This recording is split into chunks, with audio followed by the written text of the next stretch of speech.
Yeah, that's tough. That's what I consider really short. There are people that write microfiction where they write a sentence or two. That's real tough. I like to sprawl out a little bit and sort of draw out the story and kind of lead into it without just jumping right in. I think you have to keep up the tension and keep the reader reading. I think Shirley Jackson said that, especially the whole point of writing is to keep the reader, keep them engaged and keep them wanting to know what happens next. And then what, and then what, and then what. And hopefully if you do it right, there should be a surprise at the end or something that is satisfying to the reader. Not necessarily a happy ever after ending, but something that just ties it all up and explains what the story is trying to do.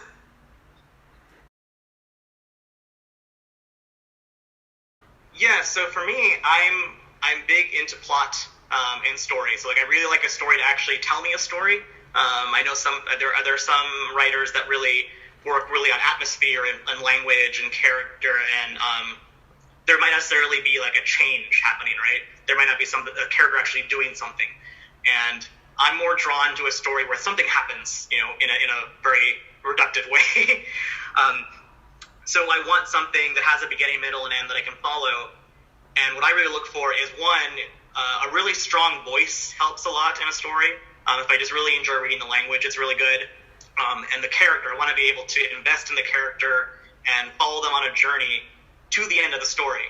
And really, I think the ending of a story is so very important because it's a short story. And so because it doesn't take that long to read, it's not like a book or a movie or a TV series. You're going to be reading this for maybe, from a minute to half an hour. It's a very short amount of time.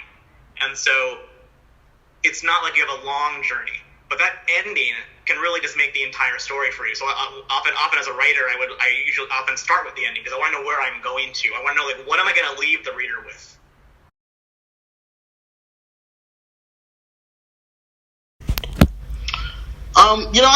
I think what makes Flash and longer stories successful are often opposite.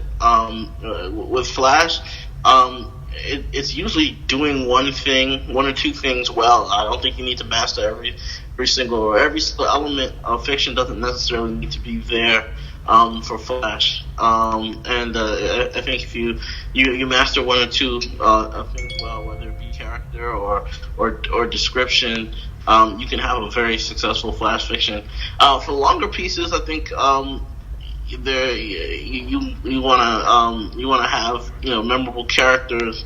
To me, it usually starts with characters, and then shortly after that, it follows with language. Very strong verbs. Move.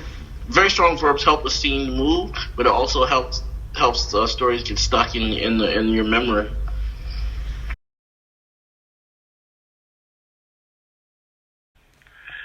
Well, I don't know much about flash fiction. I don't really like the term. I think a good short story has to have not necessarily a great plot, but it has to have an arc to it, and it has to kind of close with a click. It has to end. It has to end as well as begin. And so I don't really. I'm not a big fan of flash fiction, and I think even a 1,000-word story like this, I think, has to have the same elements of a longer story. And I don't know, what makes it work is the language. They're made out of words entirely, and the language has to be exactly right. And if it's a science fiction story, which most of mine are, it has to be based on an idea primarily, and not an adventure or an event or a character, but you're embodying an idea. And like I explained earlier, the idea I was trying to embody is that it's very strange that the us that we have that's thinking about what we are and the consciousness we have is entirely just made out of meat. Just nothing else there.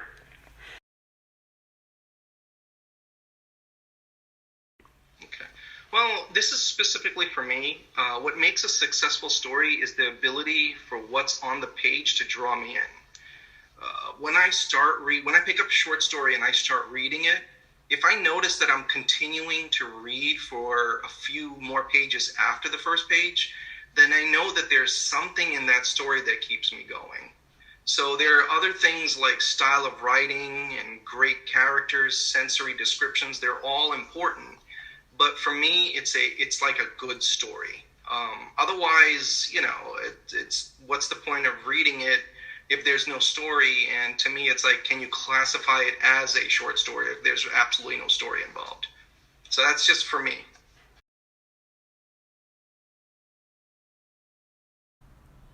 I think there's a real talent in being able to create.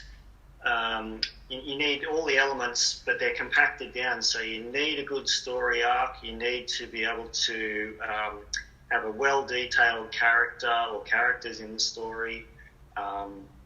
You need to be able to try to get that, if possible, that extra layer of meaning in there as well. It's very much about condensing and distilling the form. It's interesting because it's the form that has always come to me the most naturally. I struggle with really short stuff. I struggle with poetry, and I can write novels, but I find them probably trickier to do as well. The short story form is what's always come most naturally to me. And I think it is that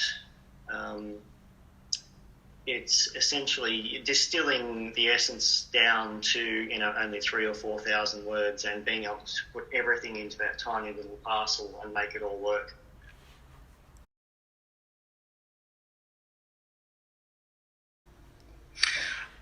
To be successful, it has to be, for me, this is me speaking personally, it has to be pretty much a novel, but in, like you say, 500 to 5,000 words. It has to tell the story. It has to have a beginning, a middle, and end. It has to have characters you care about. It is an art form. A lot of writers, and me being one, when I started off in my writing career, think, writing short. We'll start off writing short stories. It's easy. I find it easier to actually write novels because you've got 80, 90, 100, 120,000 words to go at. With a short story, you've got, your 4,000 or 5,000 words, maybe a little bit more to tell the whole story. There is an actual art to it. My first short stories were like 14,000, 15,000 words long, far too long. So, yeah, it has to tell the story. It's not just a part of a story. I think that's the key of a good short story.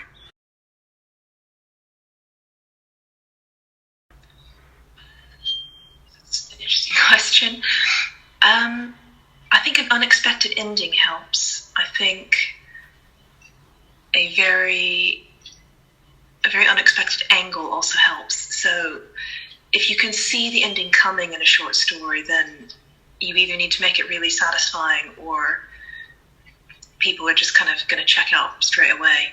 And I just think having a different perspective, so putting two things that don't fit together, I guess in this case, like a mother and child survival story combined with Messiah gone wrong, you've got that weird juxtaposition, and that helps churn interest a little bit.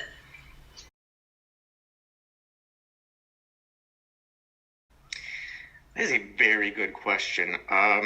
Really good short stories.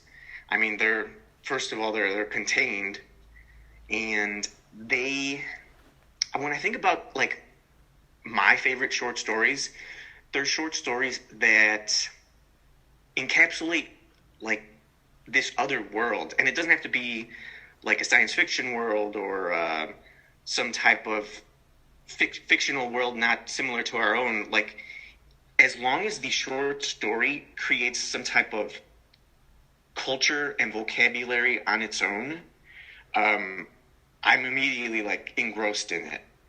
And I need to have some type of journey that happens to the main character. I think that's two of like the biggest pluses.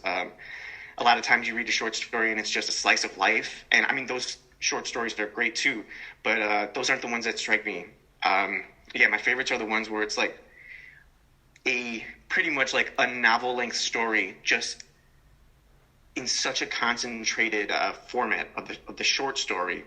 That to me, it just sings so perfect. Like there's not an ounce of fat on it. It's just so lean, and every word is necessary. Those are my favorite short stories.